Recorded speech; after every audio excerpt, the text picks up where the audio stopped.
কাগজে কলমে Real Madrid শিরোপার সম্ভাবনা টিকিয়ে রাখলেও টেবিল টপার বার্সেলোনা ঠিকই এগিয়ে যাচ্ছে চ্যাম্পিয়নশিপের পথে। পয়েন্ট বাড়িয়ে নেয়ার ম্যাচে মায়োরকাকে আতিথ্য দেয় কাতালানরা। ম্যাচের ফলাফল দেখলে হ্যান্সি ফ্লিক শিষ্যদের দাপট বুঝার উপায় নেই। মাত্র একটি গোল আদায় করে নিতে পারলেও গোল মুখে শট ছিল 40টি। অন টার্গেটে যে সংখ্যাটা 13, যার 12টি ফিরিয়ে দিয়েছেন মায়োরকা গোলরক্ষক লিও রোমান।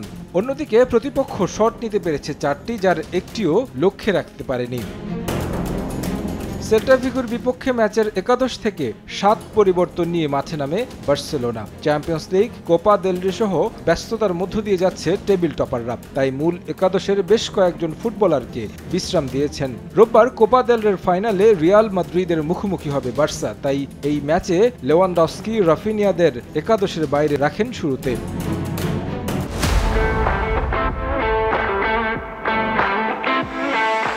অলিম্পিক লুইস স্টেডিয়ামে অবশ্য প্রথমার্ধে সুযোগ করতে পারেনি কাতালানরা। চেষ্টা করেও গোল মুখের গেরো খুলতে পারেনি। স্বাগতিকরা লিড পায় ম্যাচের 46 মিনিটে। গোল করেন দানি অলমো। এরপর একটার পর একটা চেষ্টা নষ্ট হয়েছে ফিনিশিং ব্যর্থতায়। তবে পূর্ণ 3 পয়েন্ট নিয়ে মাঠ ছাড়ে হ্যান্সি ফ্লিক শিষ্যরা। 7 পয়েন্ট এগিয়ে থেকে 33 ম্যাচে বার্সার পয়েন্ট এখন 76, আর 32 ম্যাচে রিয়াল মাদ্রিদের পয়েন্ট 69। ইংলিশ প্রিমিয়ার লিগে ছন্দে ফিরেছে ম্যানচেস্টার সিটি। খারাপ সময় কাটিয়ে আবারও পয়েন্ট টেবিলের 3 নম্বরে উঠে এসেছে সিটিজেনরা। এদিন ঘরের মাঠে অ্যাস্টন ভিলাকে আতিথ্য দেয় পেপ গার্দিওলার দল। ম্যাচের শুরুতেই গোলের দেখা পায় ম্যান সিটি। 7 মিনিটে স্কোর করেন বার্নার্ডো সিলভা। যদিও লিড নিয়ে স্বস্তিতে থাকতে পারেনি স্বাগতিক শিবির।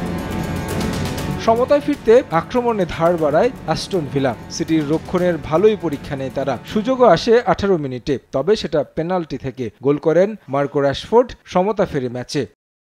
এরপর লম্বা সময় চেষ্টা করেও গোলের দেখা পাচ্ছিল না কোনো দল। সমতায় শেষ হচ্ছিল ম্যাচ। ইনজুরি সময়ের শেষ মুহূর্তে গোল করেন ম্যাথিউ নুনেস।